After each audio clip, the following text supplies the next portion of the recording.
I think for me, this is a priority in our manifesto, that we will ensure that we maintain our national parks. We will not allow land grabbing in the national park to take place as it is currently. I'm told there's a 78,000 acre of land that somebody is targeting in the Nairobi National Park. This is something that we will stop alongside our proposal to actually end corruption and to punish those who intend, to encroach into the national parks. This is something that we will respect and will conserve and will, of course, preserve all the endangered species in our various national parks. I think that's one source of wealth for this nation, and I think the preservation of it is absolutely key to my party. All right, thank you very much. You still have some more time? All right, asante sana, Dr. Okot. Dr. Kali? Thank you. Environment is a very big pillar of what will be my administration. What is happening in poaching and wildlife is just a symptom. It is connected sometimes to poverty and environment. They are very connected. When people are poor, they may want to go and poach for tusks so that they can go and sell. So cleaning up, building infrastructure and economy that is strong can actually preserve animals, our animals in our wildlife. Number two, corruption.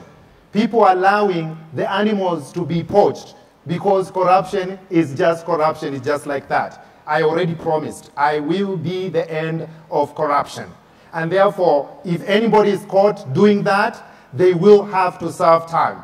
If you are not ready to serve time, please do not do corruptive issues with our environment. Number two, if there is a lot of political corruption, sometimes, as my colleague said, that the land is grabbed, and that makes the environment very small for animals even to die on their own, because there is what we call ecosystem. And when you disturb the ecosystem, therefore, there will not be certain animals or little bugs you see every day that animals, big animals, actually rely on.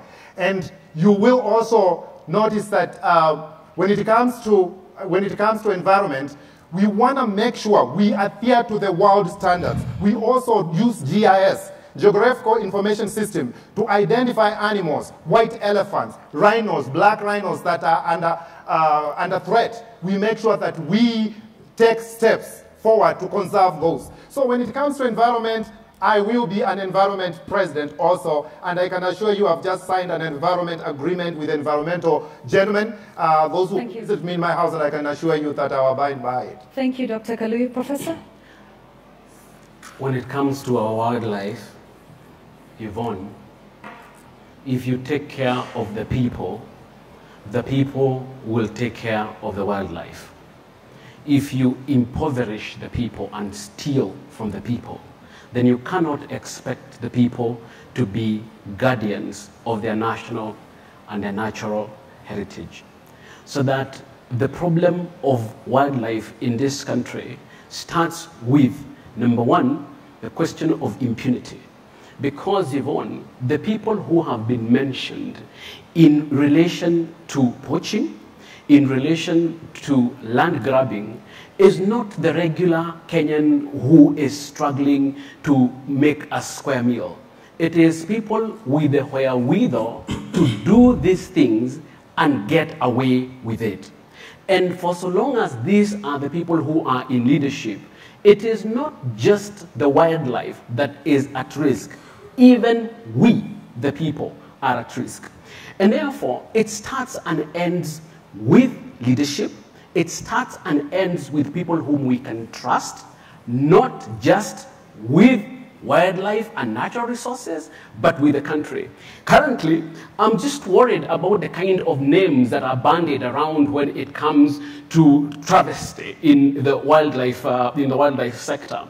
I do think that it comes back to the story that we have been making this evening. Siasa ya ukabila, ukora na upuzi. If we cannot look after the people will not look after the animals. If we invest in our people, the people will see the benefit in the animals. If the benefit comes to them, they will see it. If it doesn't, then you cannot pontificate to them that they need to preserve their wildlife.